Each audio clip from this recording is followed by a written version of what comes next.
Views expressed by Casters Guild members are only the opinions of that member, and that could change from day to day. Guild members may use mature language, but that in no way means they are mature. Listener discretion is advised.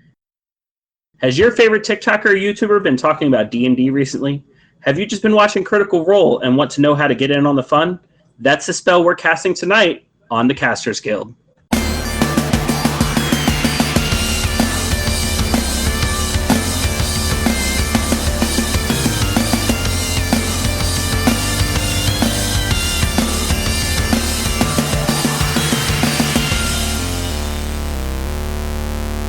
Thanks for tuning in to the Casters Guild. I'm Rick Perry, your guild master. And I'm Baron Kane, your other guild master. So tonight we are talking about how to start playing Dungeons and Dragons because it's a really popular hobby as of late, and a lot of people want to know how to get into it, and we're here to help. Yeah, like that is literally as soon as I mention I play D&D, I have about, 15 people. I'm actually making myself sound more important than I am. 15 people just ask, how do I play D&D? And I just don't have a ready response. So from now on, I will just toss this podcast at them and say, here, this is how. Just a little bit of self-promotion and the link. Here you go. Yeah, I'm literally self-promoting myself in the podcast. There you go. Podcast. Then you know how to play D&D. Right? So let's go ahead and start with the basics. I am a brand new person who's never learned how to play D&D before. Let's assume I don't have someone to hold my hand and show me how to play D&D. Like I don't have a friend that I can go to and just say, hey, you play D&D. Help me with this. What's my first step? How do I get started? Okay, so you are asking me specifically, I want to play D&D, not like a role-playing game. You want to play D&D. Well, right. You need the books. Straight up, you need the player's guide. I will say you need the player's guide, and you should get the DM's guide. Sure, I can agree with that. And then you get the monster manual because it's just easy. You don't need the monster manual, though. You definitely don't need it. Honestly, if you're going to buy the Player's Handbook and the Dungeon Master's Guide, you can usually find that 3-book set where you get all 3 of them and they're wrapped in a Dungeon Master screen, which is a useful tool we can talk about later. Mm-hmm. And that's about the price of 2 books anyway. So if you're going to buy 2 books, you might as well go ahead and buy the 3-pack. Yep, totally. And like I said, the monster manual isn't necessary, but it is definitely a useful tool. And then after that, you need dice. In fact, you need the dice and the books. That's all you need. Now, I want to say that if you can't afford the books, the basic rules for Dungeons & Dragons are available for free on Wizards of the Coast's website. Mm-hmm. There is a free set of basic rules. Everything you need to create basic characters up to level 3. Which that's when characters start to get cool, is level 3. I mean, you can make a cool level 1 character, but that's when your average character starts to get really cool, is around level 3. Right, yeah. Level 3 is where you hit your path, which we'll talk about later, I'm sure. It's specializations and stuff like that. So if you can't afford the books, don't let that discourage you from playing. Don't be like, well, they said I need the books and I can't afford the books. There are other things you can play with, and there's a lot of resources available online. But when I say free resources available online, if you can afford the books, buy the books. Just because the resources are available for free online doesn't mean you shouldn't buy the books. By buying the books, you are pouring money into this hobby to ensure that this hobby can continue. Exactly. The only reason D&D has had the explosion that it has, we can blame it on Twitch, and we can blame it on Critical Role, and we can blame it on people like Chris Perkins and everybody like that, but to be honest, the real reason D&D is doing so well is because people are spending money on it. Exactly. As long as money gets put into it, they'll use that money to keep creating more and more stuff, and more people can play. That's part of the reasons they made the basic rules for free anyway, is because they are making money on the actual books, and it gets more people into the hobby. Yep. And that's one of my biggest arguments when people want to talk, like especially people your age, my age, maybe 10 or 20 years older than me, who want to bitch about these new players that only have come in because of Critical Role, or only know about 5th edition, or only know about 4th edition even, really. And they want to bitch about that's the only thing they know. They're not really D&D fans. You know what? Let them come in. Teach them, other ways to play, other editions. These people are bringing in money to a hobby that I love. I just got a gelatinous cube Funko Pop, which you did too. Yes, I'm I sure. did. I'm sure you Mhm. did. And I've got if it that one, was- and I've got a Mind Flayer. ooh, sweet. But if it wasn't for all these people that are playing now, we wouldn't have that shit. No one would No, make definitely that shit. Mm-mm. Never. But because these people are coming in and spending money and being fans, we get this cool shit now. So, Oh, yeah. So you old gamers, you OGs, shut the fuck up. Let people come in. Quit gatekeeping. Talking about cool shit, I mean, like you were just talking about, the next thing you need is dice. Man, the dice that's available now is something I never would have thought of back when I first started the hobby. I mean, stone dice, gemstone dice, metal dice, just cool dice that has sparkly stuff in it because it's clear. Have you seen the meteorite dice? You mean the ones that made from a meteorite? Yeah, yeah. Oh, yeah. Oh, yeah. Space Space dice. from space. Space. Conan would be proud. But yeah, dice. You need dice. When we say you need dice, you need what's called a full poly set. You can find them in little plastic boxes at your friendly local game store, which is my favorite way to purchase them, but there's also plenty of options online. If you can, try to get them at a friendly local game store, because once again, that puts money back into the hobby and gets people around you playing, not just online. Yeah, and honestly, for all the crap that this site has, Wish. You go on there, you get a set of dice for like $1, and you are set. Good to go. It is great. And for anyone listening to this podcast who is currently playing D&D, and maybe you are trying to get your friends into D&D, maybe you've directed them toward this podcast as a way of getting into D&D, I personally have a little tradition, and I think if you are a gamer, you should try to carry on this tradition. I have a tradition that nobody buys their first set of dice. I always try to gift new players their first set of dice. I keep 4 or 5 sets on hand that I do not use, and keep them in little velvet bags or little plastic containers, something that's easy to hand to somebody and be like, hey, we're playing tonight. Here's your dice. Don't worry about giving them back. They're yours now. Yep. And I don't keep things handy like that, but I'm also a dice goblin, and I have a whole box of dice that I claim that I use all the time. And if I just get someone that wants a set or they're new to the game, then I'm dropping a set of dice in their hands. It's just what, seven dice? Yeah, I mean, let's see. If you're buying them individually, if you're not getting the set, you need a D20. And when I say D and then a number, that number is how many sides that particular dice has. Mm-hmm. That'll come up a lot in basic rules and stuff like that too. I'm not sure if they clarify that in the rules, but they do say D20 and D10 and D6 and things like that. And what they're saying is dice with that number of sides. Correct. So you'll need a D20, a D12, 2 D10s. That's together, they're called your percentile die. One of them has 2 numbers on each side, and one of them has 1 number on each side. And when you're rolling percentile, that counts for your 10s in ones column. You'll need a D8, a D6, and a D4.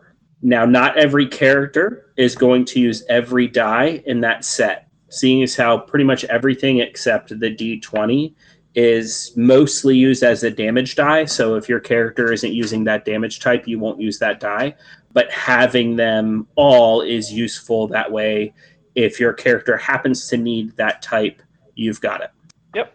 No, you know what? I think you covered everything I had in my head what I was about to say, and you covered every single fucking thing I was about to say. You're welcome. I'm like, fuck. I was going to say like half of that. What just happened? Anyway. Okay. Okay, so our theoretical player, our new person to D&D, now has a set of rules, either the basic rules for free off of wizards.com, or they went out and got a player's handbook. Yep. And they now have a set of dice.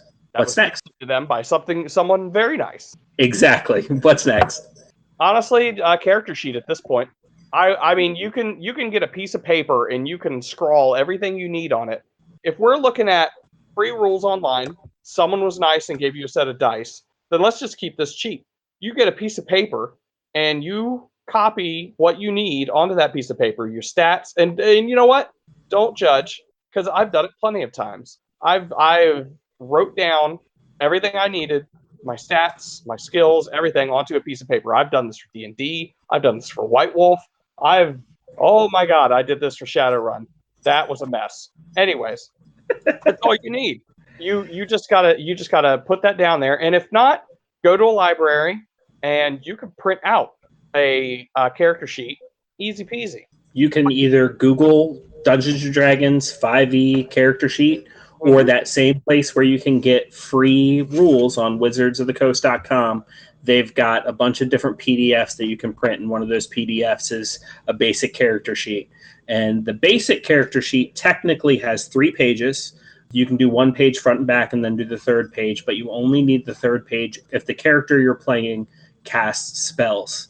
Your first page, your main page has all your important stats. Most characters can get away with that 1 page. Yep. Your second page is additional information. So if your character has a lot of features or carries a lot of stuff, the second page is a good place to write all that. Or if you need somewhere to keep your backstory, the second page is a good place to put your backstory. And then your 3rd page is a spell sheet. You really only need that if you're playing a heavy spellcaster class, because even if you're playing a class that only casts a couple spells, you can usually keep those on your second sheet. You don't need that whole separate 3rd sheet. And I will say this, if you're anything like me, you're going to need more than just a little section for your backstory. Generally, like if I am playing a character right to me, I need like a whole page.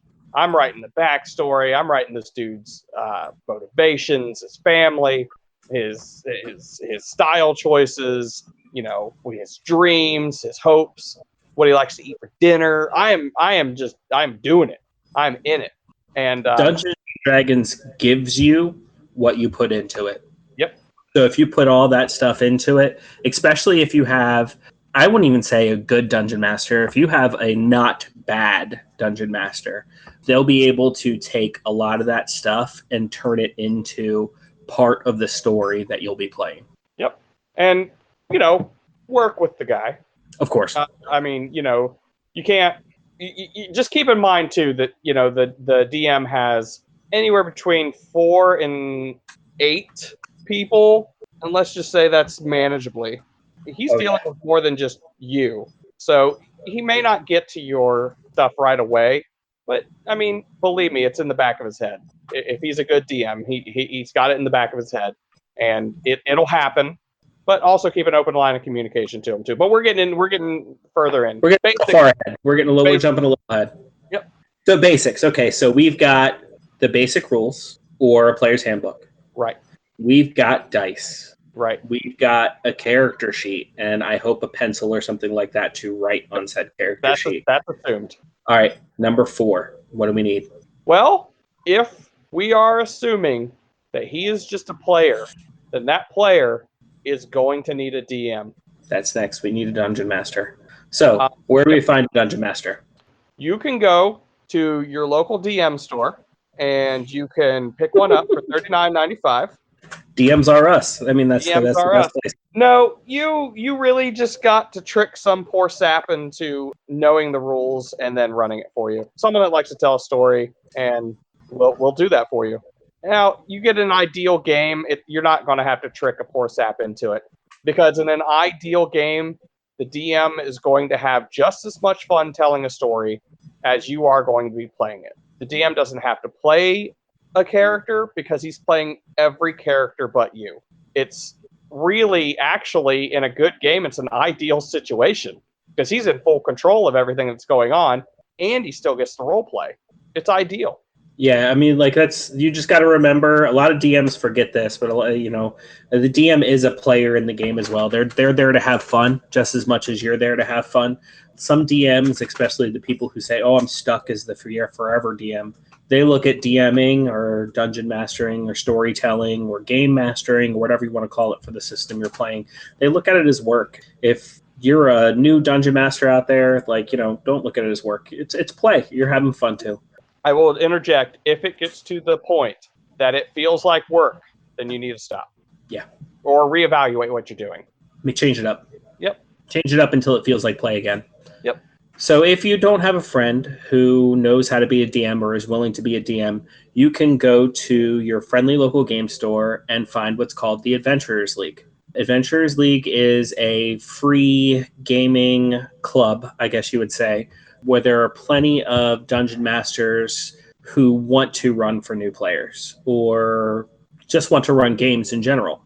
Mm-hmm. So it's an easy way to get into Dungeons and Dragons, much easier than it's ever been before, in my opinion, especially with 5th edition and everything. You can just kind of jump in and jump out. And if you are playing a game on the East Coast and then the next week you move to the West Coast and you jump into Adventurers League, they're going to be playing the exact same game you are playing on the East Coast. They might be telling the story a little bit differently, but you shouldn't be lost. I mean, like, you should be able to pick up right where you left off. And I will say this about the Adventurers League. Everything that we've told you up to this point, in an ideal situation, you will need nothing what we just told you. You could walk right into an Adventurers League game with no inkling of the rules, no dice, no character sheet, no book, and you should be able to sit down, be guided through the character creation, have a character sheet there for you, and honestly kind of taught the game as you play. Really, the only thing you would possibly need is your own set of dice, unless you wanted to bum a set of dice off of somebody there. And usually they'll completely let you. Especially your average Adventurers League is going to have at least one dice goblin, and like they're going to be there with more dice than they can handle anyway. And not only that, we'll be so happy that there's someone who wants to check out their dice. So. Yep. I ran Adventurers League for a little bit, and we had a couple people that would come in, had no clue what D&D was. And I sat them down, gave them a character sheet, gave them some dice to borrow, and really just they sat down. Role-playing, everybody knows how to role-play. You play pretend when you were a kid, everybody knows how to role-play. All they needed to know was what dice they needed to roll and what to add to it. That's actually where D&D is simple. That's how to play right there. I mean, like, we could truncate this entire podcast and just say, how you play D&D, you roll a die, you add a number to it, you play pretend based on that result. That's it. I mean, like, we can talk about how you need this, and you need this, and you need this, and it can make it sound a little complicated, but it really has never been easier to play Dungeons & Dragons. I've only ever played 4th edition and 5th edition, and I will say 5th edition is less complicated than 4th edition in many ways. Oh, yes. And I have played a little bit of 3.5 and Pathfinder as well, and 5th edition is definitely less complicated than those. That is true. It has never been easier to play Dungeons and Dragons than it is with 5th edition this day and age. If you can roll a die and you can add a number to it, and honestly, you don't even have to do that. You can look at the Dungeon Master and say, I rolled a 12, my score is a 7. What's that mean? I'm telling you straight up, my 10-year-old daughter ran a D&D game for me. And she did really well. She did really well. I was unnerved with how well she did.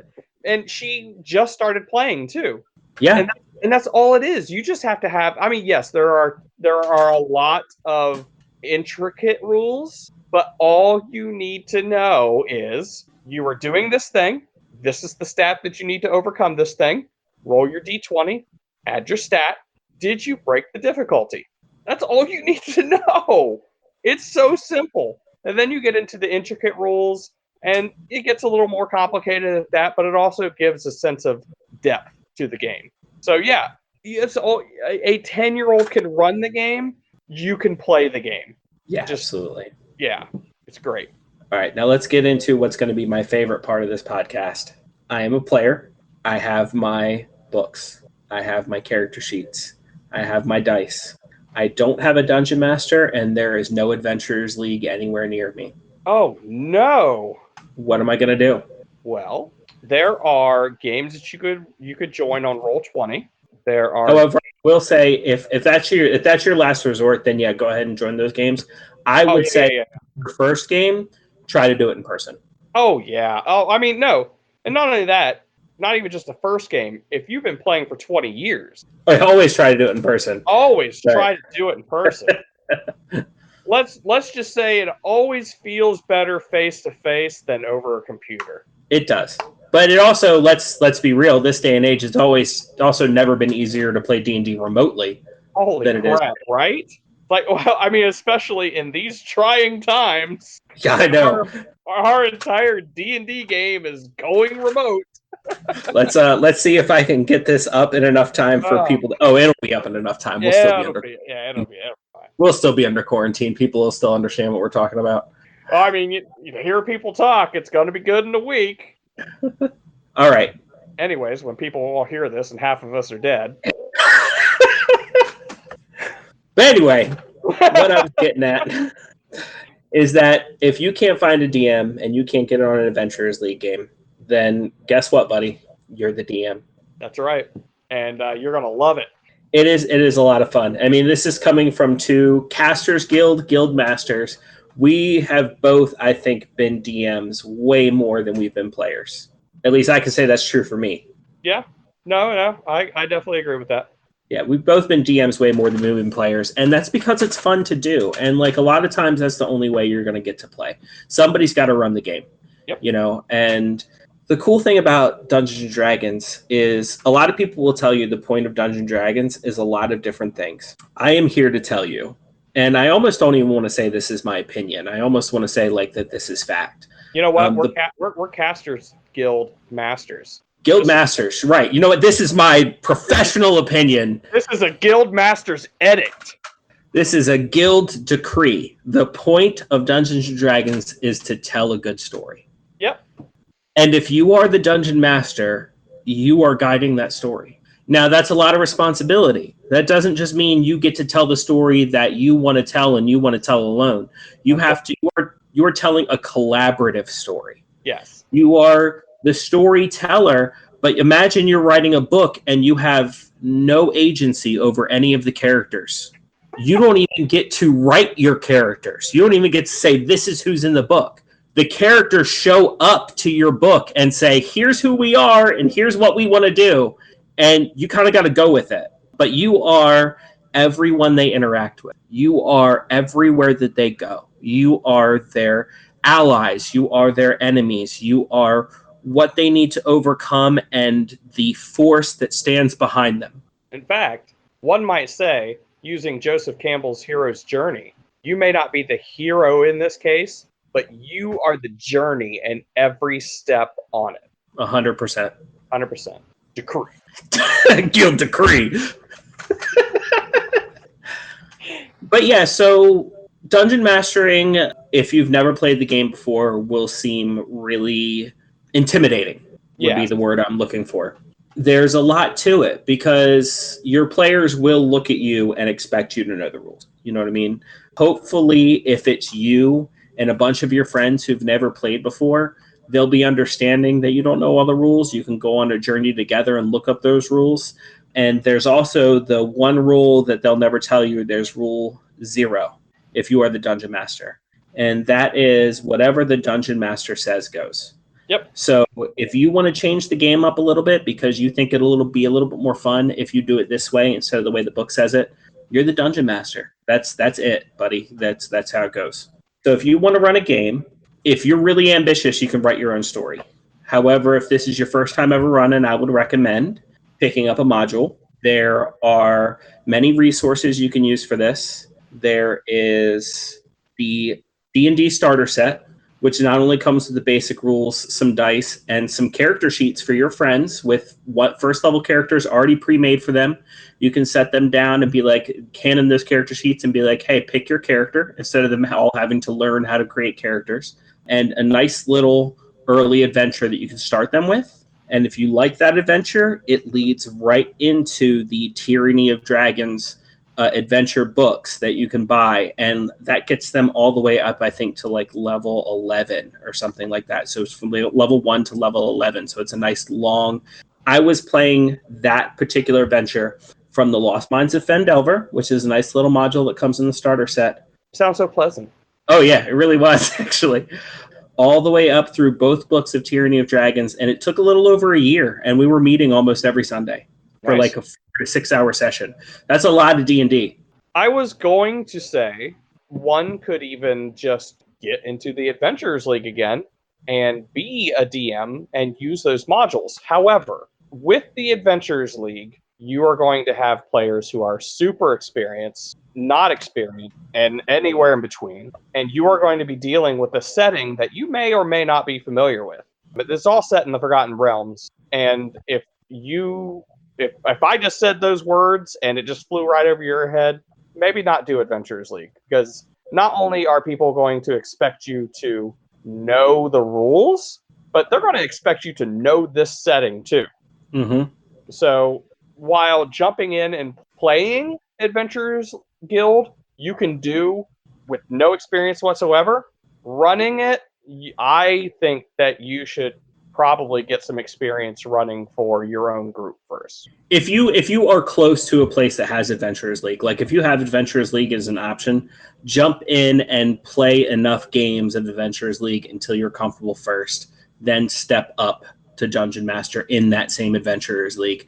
The other cool thing about that is you'll be DMing most likely for a couple people that you've played with over the first couple of weeks, and they'll be a little bit more understanding. You'll be a little bit more ready for their personality types and stuff like that. So I would say the only way you should really be jumping into DMing is if you want to DM for a group of friends and you don't have Adventurers League as an option.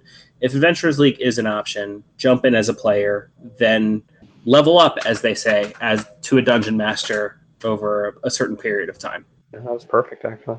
Thank you. Yeah, you're welcome. If you don't like that starter set, you don't say for some reason you don't think dragons are cool, and you don't want to jump into, Tyranny of Dragons. And you're wrong for that, but there are a lot of other starter sets as well. There is a Stranger Things themed starter set where you actually get to run Will Byers' adventure that he was running for his friends. So if you're getting into D&D because you saw it on Stranger Things and you're a fan of Stranger Things, hey, that's perfect. You even get a little Demogorgon mini with it. That's pretty cool. 2 Demogorgon minis. 2 Demogorgon minis. Oh, I didn't even know that. One is painted and one is unpainted. I didn't know. So paint your own Demogorgon. And they're, one's like a hard plastic, I believe, and it's unpainted. And the other one is like a squishy. It's weird. I did not know that. It's funny because I have the little Demogorgon at work standing right in front of an actual Demogorgon. Well, not an actual Demogorgon, but yeah, an actual Demogorgon from the D&D game, and it's like, maybe the Demogorgon is like maybe an inch tall, whereas the actual Demogorgon is like, oh my god, it's got to be 100 times bigger than that. Oh yeah. Not 100 inches, but you know what I mean. It's huge, and that's why, like, me being a D&D fan, watching Stranger Things and they're talking about the Demogorgon, I'm like, wow, you guys got off easy if that's the Demogorgon. yeah. Same thing with Mind Flayers in season 2. Like, it's, oh right, yeah. Or if you like Rick and Morty, there is a Rick and Morty set. I actually did buy that set, and let me tell you, if you are into off-the-wall humor, the adventure you run in that is off the wall. There are a lot of jokes in there that you don't get unless you've been playing D&D for a long time, but it can still be fun, especially if you're a D&D Rick and Morty fan, because you actually get to play as the cast of Rick and Morty's characters. So not only are you playing Jerry's character, but you're kind of meta playing Jerry and Jerry's character. You are role playing as Jerry, playing Jerry's character when you play that module. That's pretty fun. Yeah. Or we're kind of gonna switch gears here.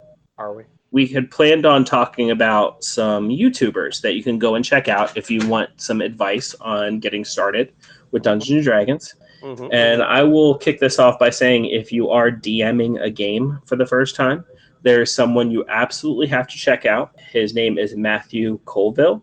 I will try to put links to all these guys in the description if I have the ability. So Matthew Colville has a playlist on his YouTube channel called Running the Game. The first couple videos are all you really need. It's like a 50 video long playlist. So if you've got the time, hey, binge it. I mean, like, it's all good stuff. Even if you've been a dungeon master for a long time, it has a lot of good advice on running games and running games in the way that lets you tell a good story together instead of, power gaming or whatever. But the very first video has you sit down and write an adventure with him, so you get to see how an adventure is written. And I actually sat down and did this along with him and cranked out my own little module that I ran for many first-time players that works great and is really easy to run and is super simple and super fun. And like, he's got you running your own adventure in one YouTube video, and it's not even that long. So I would recommend highly checking that out. Well, I got 3 people that I mainly watch. The first one is Esper the Bard. He's got a great channel, especially like if you're looking to run games or really try to be really creative in the creation of your encounters, especially. He has a ranking system on like monsters and classes, races.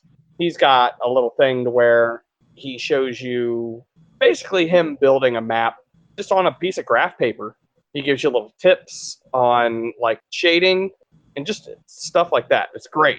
And then the next one is Mr. Rex. Mr. Rex also, I think, is good for people who are looking to run games, but also in a way, especially if you love to add lore to your games. He has a series that I like. It's What They Don't Tell You About, and then just add in whatever, like what they don't tell you about elves, what they don't tell you about dragon turtles, or anything like that. It's great.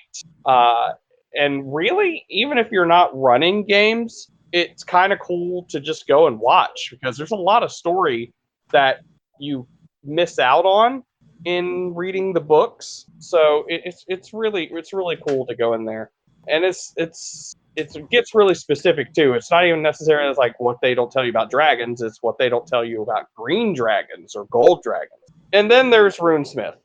RuneSmith is admittedly not as serious as the other 2 guys, but really just as informative. He has a series that I like called, I just call it Basically. Again, just like the What They Don't Tell You About. Basically, and then insert thing here. And he's hilarious and informative, which is just great. He will definitely kind of crap on a couple things, but that's fine. But he also has like guides to world building.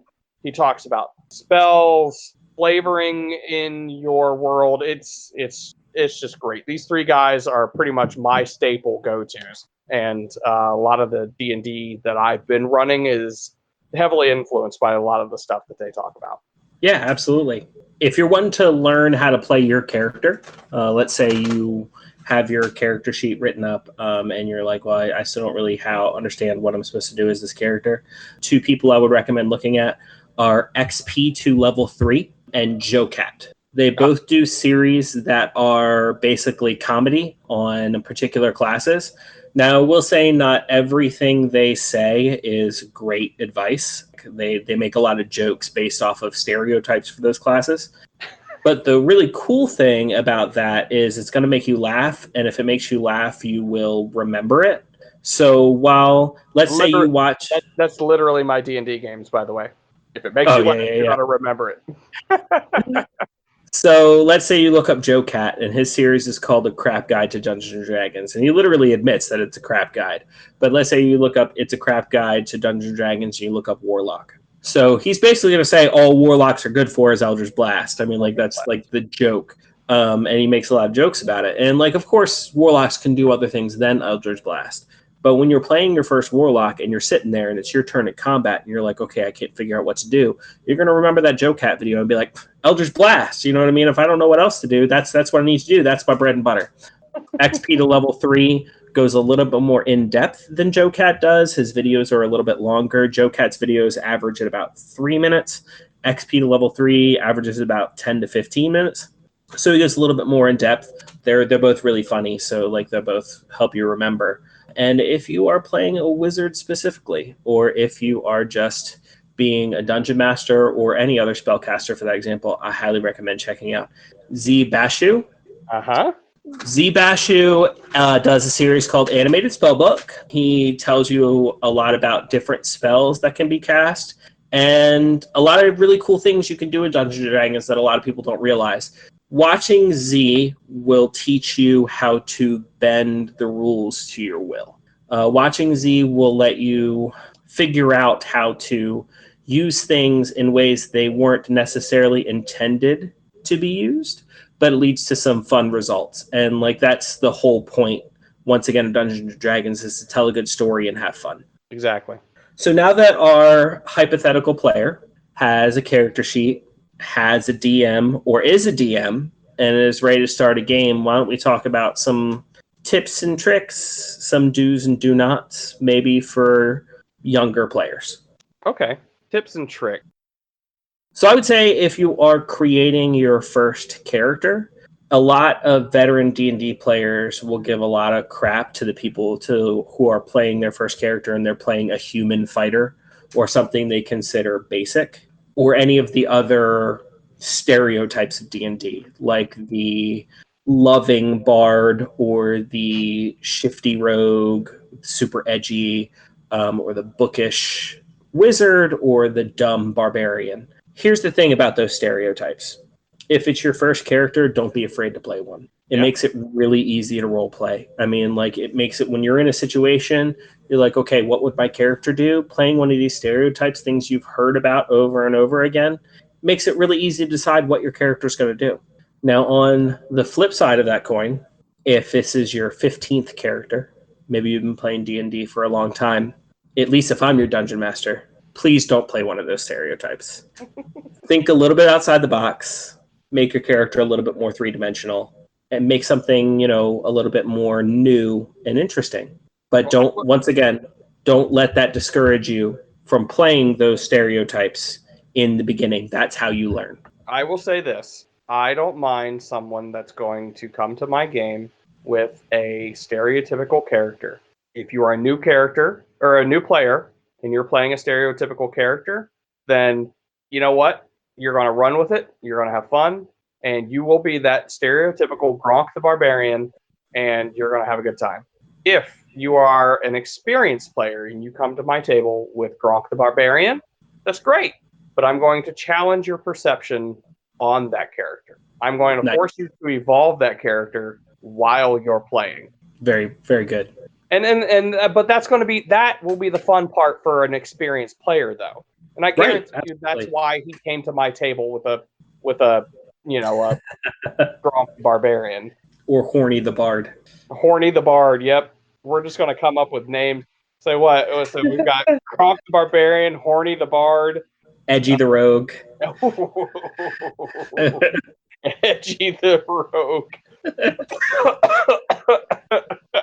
Let me tell you about my dark and mysterious backstory that's so interesting. My parents died when I was 2. Of course. The most dangerous profession in the Dungeons & Dragons world is parent. Yep. Every game I run now, I'm going to be like, okay, well, you see so-and-so's parents, and they just look terrified. Why are you so scared? Our child's an adventurer now. Or either that, I'll just make like the most parent-looking motherfucker in the game, and they'll be like, "Oh yeah, that's so-and-so's parent. He's an adventurer now. He's out doing his thing." Really? One of them tries to mess with him, and he just fucking lays him out because he's like a level 20 fighter or something like that. He leveled up fast. I gotta pump up some iron. I gotta put on the muscles. I know what's coming. He was just a level 1 fighter, and then he had a kid. It's like an anime parent who gives birth to a child with pink hair. They're like, "Oh my god, no! No, God, no! Our child protagonist." All right. So you think I'm tough? You should see his Uncle Ben.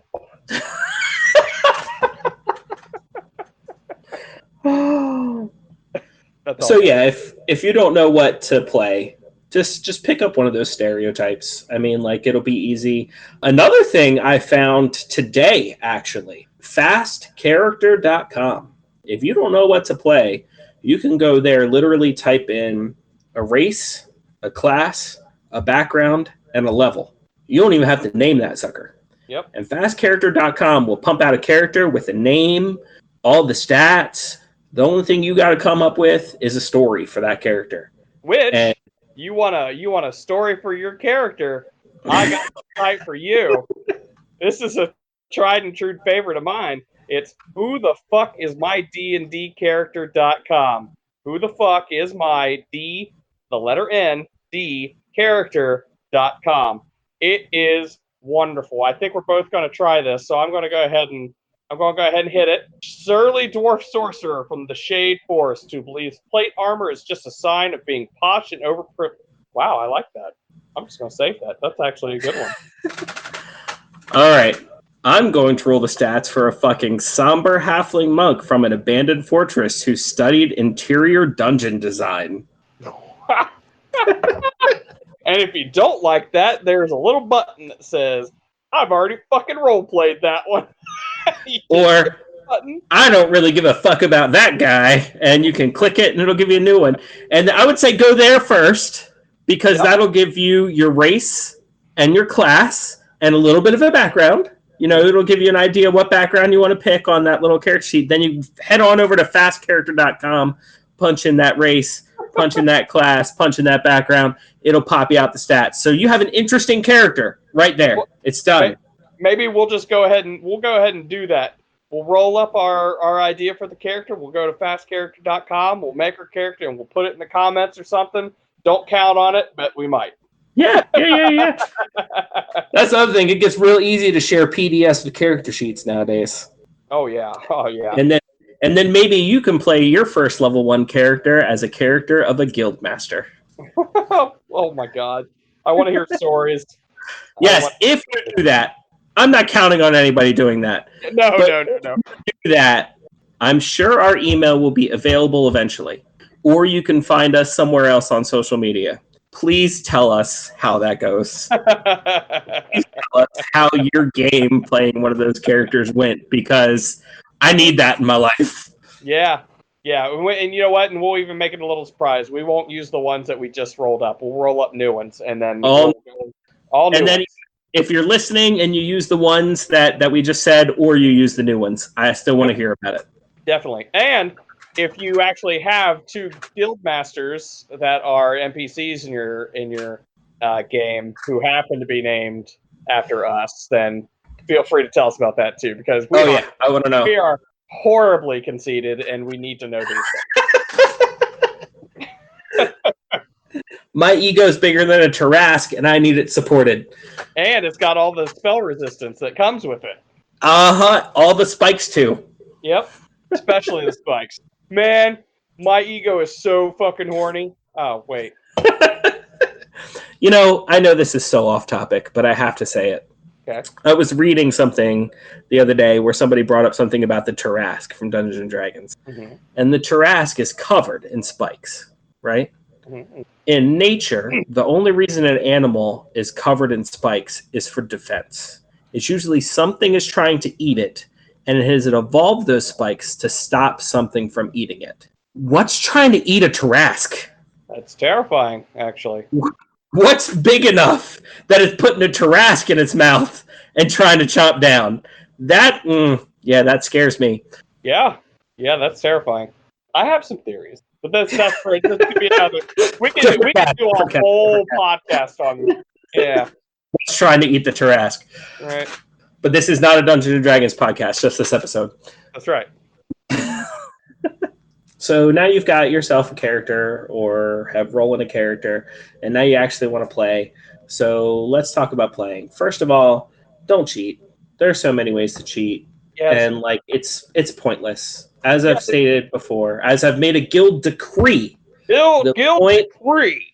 The point of Dungeons and Dragons is telling a good story, which means cheating is useless. It's useless. Dumb. There's no point. Right. No one wins. No one wins. Even when you die in the game, if it's done dramatically, if you explain everything and your DM is doing what his job is, his or her job, It's going to be awesome. The death will be awesome. Yes, you will be without that character, but you know what? All those tears that you're about to cry, is it going to be because you lost your character and you're having a hissy fit? All those tears you're crying are because that ending your character just had moved you to the point of tears. Absolutely. Not to mention, if you're really attached to a character, it's really, really hard to die in 5th edition. Oh yeah. Oh my gosh, yes. I helped build my daughter's character because she wanted to play just a little, I guess a little specifics in D&D. Sure. She wanted to play a kobold barbarian. And knowing the hardships she was about to face with this character, I helped her choose what she needed to choose to be very hard to kill. And if she is killed, to be easily brought back to life. And really, I mean, even her being a kobold, it is going to be nigh impossible to kill this character at the CR that she's at. Everybody else in her party is going to have to die for her to die. So, everybody hop on the guild train. Is this going to be a thing? I left it in the first one. So anyway, 9 times out of 10 in Dungeons & Dragons 5th edition, if your character dies, it was intentional. And it's usually because you've discussed it with your dungeon master and you're cool with it. The thing about being a dungeon master is we've got this really nifty thing called the dungeon master screen. And most of the time, everything that's going on behind it is a secret. Even the dice we're rolling. And if we roll a die and we know that that die roll is going to kill you, but we don't think your character's death is going to serve the story, then we'll pretend we didn't make that die roll. You're not dying. You're not dying today, buddy. Yeah, we're gonna be like, oh, look at that. That wasn't a 20. That was a 2. Right. You survived. And I will say, flubbing rolls will happen. And again, if any of you watch Critical Role, you're going to have heard Matt Mercer say that he does not flub his rolls. I get it. He is serving as an example, and yes, he should probably be that example. And if he was to say that he flubbed rolls, then all the authenticity of that series is going to be lost. Oh yeah. So he has to keep true to his roles. But even then, even if you did never flubbed a roll as a dungeon master, still 9 times out of 10, if a character dies, it was still intentional. Because to even get to the point where you're making that roll is next to impossible unless you are purposely attempting to kill that character. Right.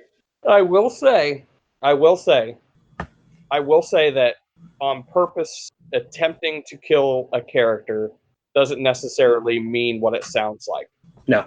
You will have a DM that will play an NPC correctly, and that NPC will be out to kill you, and that NPC will realize that when you're on the ground at whatever death save you're at, he can look at you and tell that you're close to death, and one shot is all he needs to kill you. It would make sense for that character to do that. Yeah.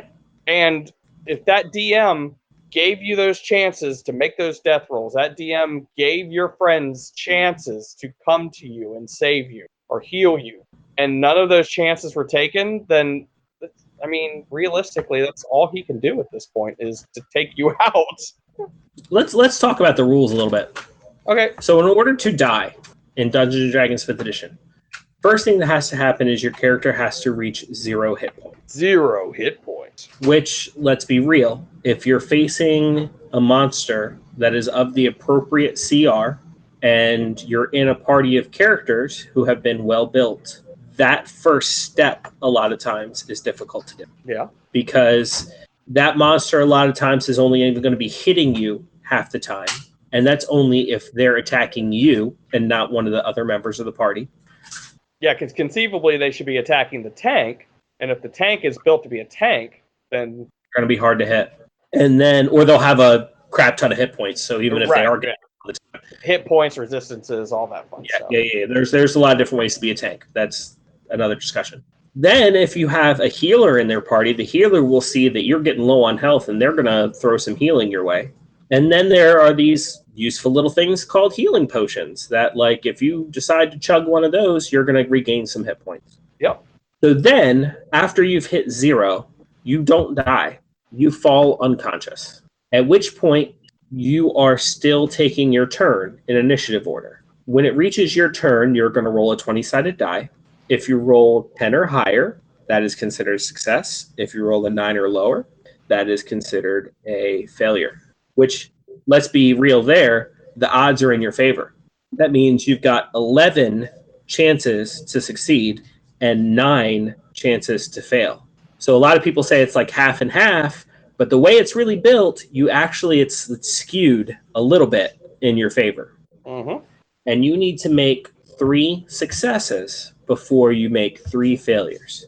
And in the middle of all these rolls, if your healer throws some hit points your way, or somebody pours a healing potion down your throat, you immediately pop back up and stop making death saves. You're conscious again, you have hit points, and if you get knocked down again, the whole process starts over again. So you can see, if you know anything about playing games, video games, tabletop games, anything other than Dungeons and Dragons, you can see where these rules are stacked in your favor for staying alive. Right, because, you always want that chance to die. I know that sounds bad, but you want that chance to be there because you need that chance of failure for it to even really be a game. And to add that sense of danger, because if you don't have that sense of danger, there's nothing to overcome. If there's nothing to overcome, then you're not going to feel that sense of accomplishment. So, yeah. And honestly, if you reach that point, if you're the point where you're like, man, this guy's going to kill me. This is not a video game. You are not locked in combat. You can do anything your mind can conceive of. So if you're up against this guy and you're like, man, we're going to die, you can run. Yep. You can do something to try to distract that guy and get away and run. And sometimes that's the right answer, If you're a level 1 character, you turn a corner and you see a sleeping, gigantic red dragon. You run. Not your cue to go up and stab him in the toe. That is not what you do. Don't fight everything. Consider the situations logically. That's one thing to do. Well, hopping on the guild train. Hopping on the guild train again, man.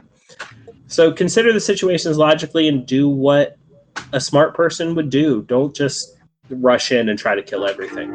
That's my next tip. Another type of player that you hear about is the murder hobo. Murder hobo. So 1, don't cheat. The odds are already stacked in your favor. You don't need to cheat, and you can't win anyway. So cheating is pointless. Don't lie about what you're rolling. Don't lie about what's on your character sheet. Don't cheat. Because, and I will say, I will add in here too, because if you're caught cheating, you'll never be trusted again. No. So number 2, don't be a murder hobo. Now, a murder hobo is defined as a murder hobo because they don't have somewhere to live and somewhere to care about. They travel from city to city to inn and just murder as much as possible in order to gain treasure and experience. XP and loot. That's all they care about. XP and loot. XP and loot. Mm-hmm. It's also known as a munchkin in some circles due to the popular card game.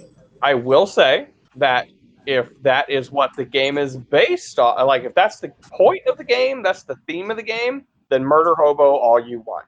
Oh, yeah. However, if someone is trying to play a regular D&D game, a fun session of D&D, stop it.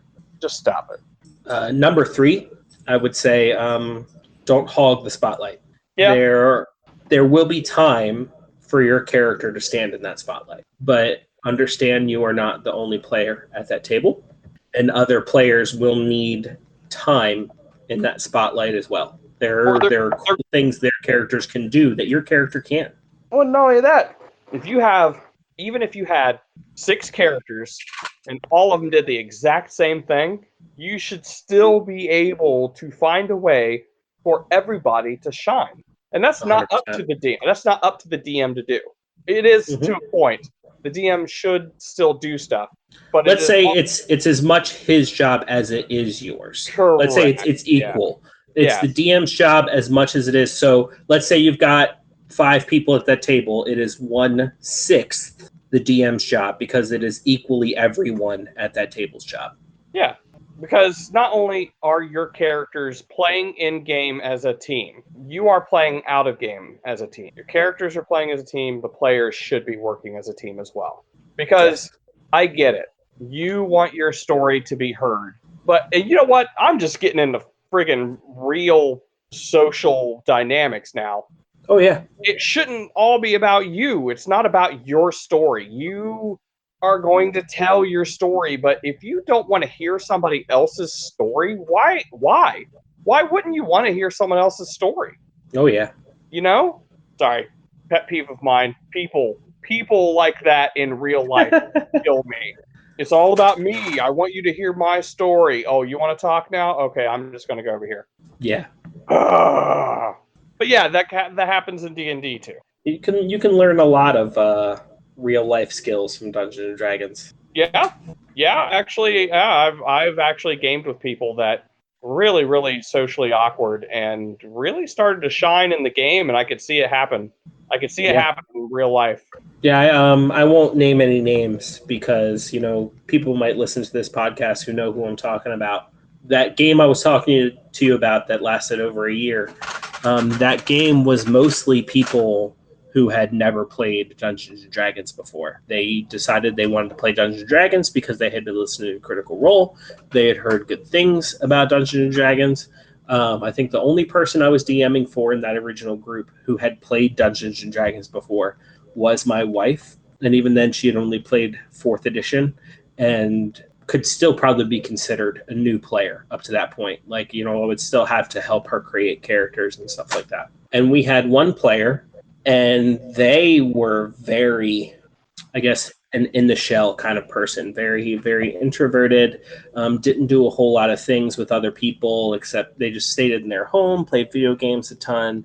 And by the end of that year, they 100% had come out of their shell, really let us know what their personality was by that point, some through the character and some just through being the person that they were. And now they're traveling internationally and possibly getting married. So, and when we had started that game, they had never even had a boyfriend or girlfriend, never even a partner. So, it really opened that person up. Not that I'm trying to take credit. I mean, obviously they did all the work as far as opening themselves up, but they definitely used Dungeons and Dragons as a tool to do that. Oh, definitely. Dungeons and Dragons can be a great tool for storytelling too. Like if you're a writer, this could really, especially if you've been in a rut, writer's block, something along those lines. This is a really great creative outlet that will, I know from personal experience, really break you out of that rut and get you back on track on writing. It's great. So don't cheat. Don't be a murder hobo. Don't hog the spotlight. You have any other don'ts? I know a lot of people have fun doing this, but I have a thing against power gamers. Oh, which leads me right into metagamers too. Let's stick with power gamers. I get it. You want to make an effective character, but a character with flaws is way more interesting. So going in and trying to make the most powerful character you can, to me, just tells me that you're more interested in, quote unquote, winning the game again. So maybe work on, maybe your character is super strong, but maybe he's also blind in one eye, or I don't know, something. Make it so that it's not all about how effective this character is. Yes, I get it. A rogue is going to have a high dex. That's just how it works. But you know what? You could also have probably a rogue with a high strength. Yeah, he's not going to be sneaking around too much, but he's still going to do better than the normal guy. Yeah. I don't know. Even if you've maxed out your character stats, even let's say you've made the most effective character, you can still build that character with flaws. Yeah. There's even a spot on the character sheet that says flaws. They put that on there for a reason. That's how you make an interesting character. That's how you make your character 3-dimensional. I've always said, and I think I'm going to use Superman as an analogy. I don't like Superman. And like, if you like Superman, you know, that's awesome for you and all that. But I don't like Superman, and the reason I don't like Superman is because he doesn't have any limits. He can't be beat. You know, like even like the two weaknesses he has, he's weak to kryptonite and he's weak to magic. Even the two weaknesses he has, it always takes him little to no time to figure out how to overcome it. Now that's really cool and inspiring and all, you know, the great hero who can always overcome anything, you know what I mean? But it's not interesting, you know what I mean? Yeah, because you know he's going to win. Yeah. I'm going to get crucified on the internet for talking about this, but you know, everybody talks about the great Superman versus Goku debate, like who's the stronger character. And let me tell you, Goku's the more interesting character. You know what I mean? So I want to vote for Goku every time. But if those two fought, Superman would win. Probably. You know what I mean? Superman is a hero with no limits, right? You know what I mean? No matter what the limit is, he's already surpassed it. Mm-hmm. Goku is a character about breaking through limits. Goku has limits, and he has to work to overcome those. Now, Goku will overcome every limit. That's kind of the point of his character. It's like, yeah, what the limit is, he'll overcome it. Just based off of the characters, just based off of how the characters are designed, first fight, Goku loses. Yeah, and if you're talking about a death battle, it's too late. I mean, like it's, you know, Goku. If Superman kills Goku, you know, that's a win. You know what I mean? And like, you know, eventually maybe Goku gets wished back to the Dragon Balls and he works hard. See, that's like, the thing, though. In that fight, Superman isn't going to kill him because Superman doesn't kill. Superman doesn't kill. Yeah, you say that. Superman doesn't kill. Yeah, you say that, but he has a ton of times. In what? Where? I mean, like, if the word Snyder comes out of your mouth, I swear to God, I'm quitting the podcast. Look, I'm no comic book expert. Yes, I've said this in the first podcast, but I guarantee you that man has killed. And like the other thing is, I'm sure there's been plenty of instances where they're like, "Oh, he didn't kill that person," when he totally killed that person. Totally, yeah, like he punched him in the face. He's dead. Come on. Yeah. So, but going off of the whole Superman doesn't kill. He's going to beat the shit out of Goku. Yes.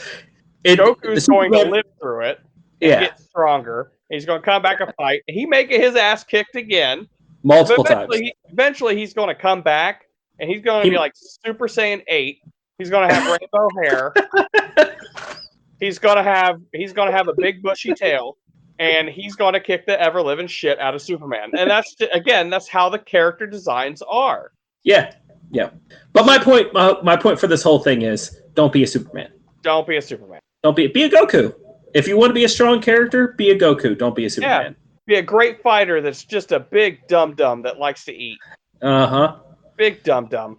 Goku has a ton of flaws. Big dum-dum who can't tell when his wife is cheating on him with Vegeta. Goku is a terrible husband. Terrible. He's a terrible father. When did he ever have sex with that woman? I mean, I'm sure they didn't put it on screen, but it had to have happened. I think that she just tricked him into it. It had to. Oh, 100%. She was like, "Let me show you this new fighting technique." Right?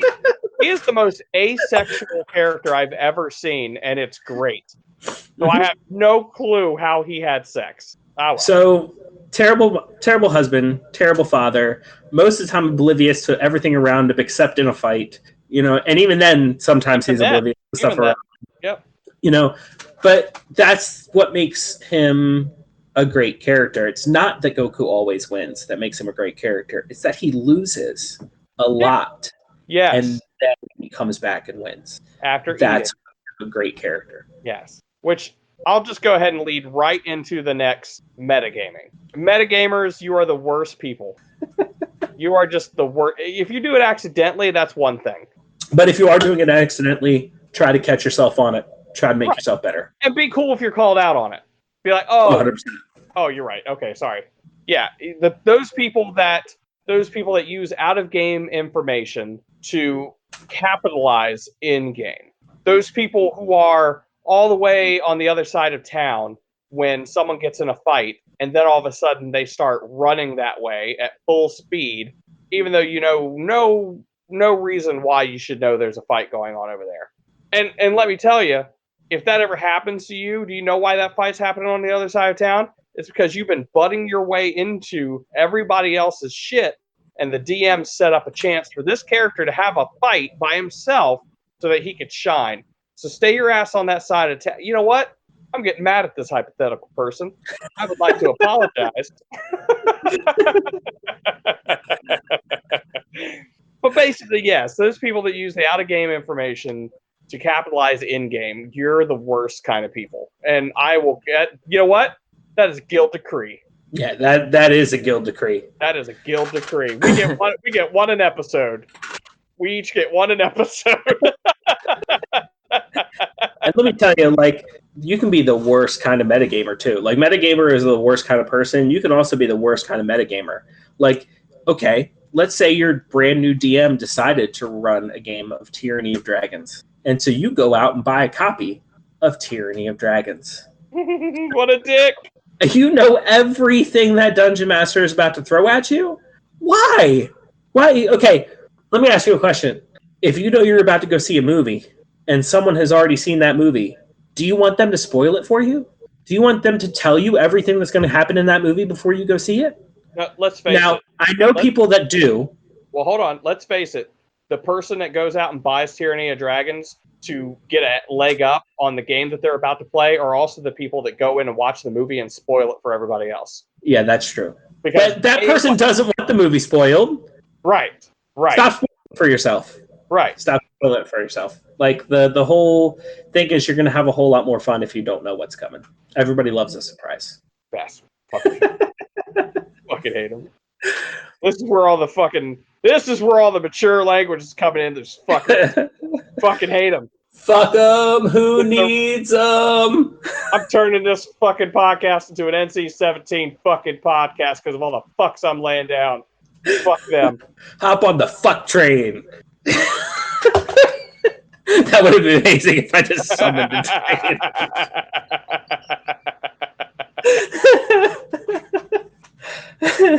Oh, that would have been great. Okay, don't cheat. Don't be a murder hobo. Which, matters the metagame is cheating too, so like it's kind of covered. But like, don't be a metagamer. Don't be a power gamer.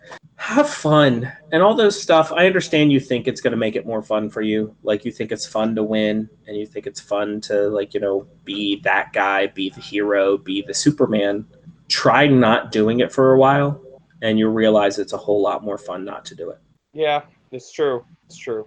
So let's get some do's. We got a lot of don'ts. So let's get some do's. I'm a new player. What should I do? Do not be a metagamer. Sorry, go ahead. Let's see. Take notes. Oh, yeah. That's a good one.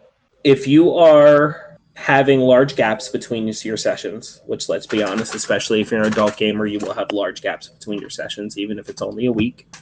Let's say you only meet on Tuesdays. That means there's, another 7 days until you meet again. Take notes so you remember what's going on. To find out the poor stuff that's important to you, you'll remember it a whole lot easier. Yep. You ready? Do be invested in other people's characters. Oh, yes. You will have so much fun if you are invested in other people's characters. Do be invested in other people's characters. Pay attention to what is happening in their combat. I know it's rough. Do pay attention to what's happening in their story. Even if you have nothing to do with it, you were never there, and your character will never know about this. These secrets that are coming out about their characters, they did because they wanted you to find out. They wanted you, the player, to be like, oh, that's a great story. Let's be honest, if you're watching this or listening to this right now, it's because you've watched Critical Role or heard stories about your friends playing D&D. All those great stories that you see on Critical Role, all those great stories that, like, you've heard your friends talk about D&D, it's because they're invested in each other's characters. You can be, on your phone waiting for your turn in combat, and one of those stories passes you by because you weren't tuned in and you weren't invested. Yep. And don't get me wrong. I'm of the belief that a person, like being the DM, I believe that a person can be at the table and check their phone. That's 100%. 100%. But I can also tell you that people can pay attention to what's going on around them while on their phone. Yes. So just do me that solid and just pay attention. These people, the people that are here that are doing the story, they're not doing it. They're doing it for them, yeah. But you know what? If they were just doing it for themselves, they would write a fucking book. So just listen. Okay. If you're going to be playing for a long time, if you sit down to play Dungeons and Dragons and you're playing any less than 4 hours, it's almost not worth it. Since you're going to be playing for a long time, maybe bring some food. Ooh. Bring some food for you. Bring some food for everybody. You can even work it out with your group. And even if, like, okay, I'm a dungeon master pretty regularly. And for my groups, my favorite thing to do with people is host people and entertain people. So almost every night that I have people over to play Dungeons and Dragons, I cook dinner, I provide food, and I provide drinks because I love doing it. But let me tell you what I love even more. That one time when it's a few days away from the session and they message me in a group message and they're saying, "Hey Rick, have you got anything planned for dinner or for food for D&D this Sunday?" And I go, "Well, I hadn't planned anything yet, but I'm sure I'm going to come up with something." And they go, "Don't worry about it. I got it this week." And they show up with something. I love that. It really shows that they're invested. Mm-hmm. And like, now I'm being selfish now. I don't want them to do that every week. I like cooking for people. Let me cook for you. But, just the simple fact that they want to do that, it shows care for the group. It really does. And then even if people, let's just say that, you can't afford to, if you're in a group and one person just cannot afford to spring for the whole group, or they can't even really come together for a consensus on a potluck idea. At the very least, take time to eat and drink. Take time to eat and drink. And also, if we're getting into basic needs, especially if you're going to a convention, eat, drink, sleep, wear deodorant. Eat, drink, sleep, wear deodorant. That shouldn't be something that anybody needs to be reminded to do, but everybody should remember to do that stuff. Oh, yeah. I mean, quality of life. You're there to have fun, and you're not going to be having fun if you're hungry. You're not going to be having fun if you're thirsty. If your stomach's growling, you're not going to be having fun if the guy next to you stinks. So, once again, we're there to have fun. A lot of the same rules, like if you look up con survival guides and stuff like that, a lot of the same rules on like what to do at a convention apply to Dungeons and Dragons, because you're still going to have a decent amount of people cramped in one space for what seems like a decently long time. Something that my wife and one of my regular players wanted me to bring up when I got to the do section was do commit. Basically, if you've got a group and your group meets every Sunday, but you're missing every single Sunday, maybe you shouldn't be a part of that group. And no one will be mad. No one will be mad if you realize this and you need to step away. Yeah. And like if you're missing one, you're missing two, like you miss every once in a while, that's okay. I mean, like most of the time we're all adults and like we understand that you have a schedule and working around a schedule is difficult. But if you agree that you're going to meet every Sunday and you're going to meet every Sunday at 4 to 6 hours or whatever it is, and you're constantly flaking out early or not showing up to games, not only does it not make it fun for you, but it doesn't make it fun for everybody else. Yeah. And I understand it's just the game, but what really we're talking about here is 4 to 7 other full-grown adults who have taken time out of their schedule to be there for you and everybody else at that table, and you're just saying that that time isn't important to you. Also, going back to do commit or do invest in other people's characters, if you're not there, they're not going to give a fuck about your character because 100%. Because he's not there. They can't get used to you being there if you're not there, and they're not going to invest in your character if their exposure to your character is inconsistent. Right. Like why get invested in this character that's just not going to be here next week? Right. If you're trying to tell this story and your character is basically just a guest character that only showed up for one episode, not many people are going to remember that character. Yep. And that's not their fault. No, not at all. But, if you just can't do it, then you need to recognize that and be like, you know what? I can't. I actually just had to do that myself. Like, someone wanted me to join in one of their games, and I had to tell them, it's like, well, I'd love to, but I've already got this stuff going, and I work on Saturdays, so I can't. I can't invest in that. And a lot of times, if you're a group of people who really wants to play with each other, you guys can sit down and hash something out to where, like, oh, Sundays don't work for you, Saturdays don't work for me, maybe this day works for me, maybe this day works for you. And it's not always going to work out, but they're going to try. They're going to try to make it work out. Yeah. So any other do's that maybe we haven't covered? I mean, I'm sure there's tons, but I think we got the big ones. Yeah. So, I mean, like, if you've listened to everything up at this point, you go check out some of the guys that we told you about. I mean, like, you've got more than a basic knowledge. You have way more than what you need to play. You have way more than what you need to play, to be a good player, to be a good dungeon master. It doesn't take a lot. That's one of the really cool things about this hobby. I mean, like, you can put a lot into it and you'll get a lot out of it. But if you're just trying to get started, you don't need a lot. It doesn't take a lot. Anybody can play. Yep, anybody. So if you don't have anything else, I mean, I think that's a pretty good place to wrap up at is, anybody can play. It's easy to play. Just get out there and play. Don't let anything that's stopping you stop you.